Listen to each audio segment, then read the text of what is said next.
À ma naissance, on m'a donné une boîte. Une boîte qui déterminera beaucoup de choses dans ma vie. Ma façon de m'habiller, de me comporter, d'interagir avec les gens. Mais il m'est souvent arrivé de vouloir sortir de cette boîte. Par moments, elle ne me correspondait pas. Mais dès que j'en sortais un peu, on me regardait étrangement. Parfois même, on me jugeait. Ça me mettait mal à l'aise et ça me faisait du mal. Alors que je n'avais pas l'impression de faire quelque chose de grave. Je sortais juste un petit peu de ma boîte.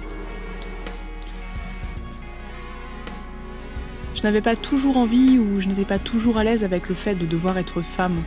Mais ça, on ne le prenait pas en compte. Le malaise ne devait pas être. Je suis parfois femme, parfois homme, parfois sûre de moi et parfois mal dans ma peau, hésitante. Je suis vivante, je suis moi, dénuée de tout genre et de tout type. Mais je suis influencée aussi. Et dans ces moments-là, je ne suis pas tout à fait moi. Je suis celle de la boîte. Il n'y a pas de plus beau moment que quand je sors de ma boîte et que j'essaye de vivre comme je le désire. En marge de toute norme ou diktat. Libre, sauvage. Moi tout simplement. Un peu maigre, sans poitrine, la glotte qui ressort, les bras musclés, les sourcils fins et grands, les poils sur les jambes. Je suis un mélange de style, un mélange de genre.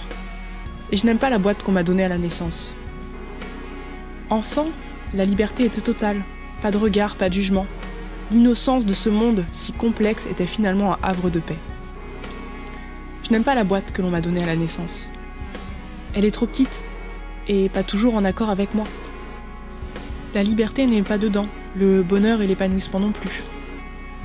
Tiens-toi droite, sois sage, oh ne t'agite pas trop, mange correctement. Toutes ces règles si complexes que l'on nous impose quand on est enfant, je ne les comprenais pas vraiment. Alors que l'on a juste à sortir de nos boîtes et à vivre.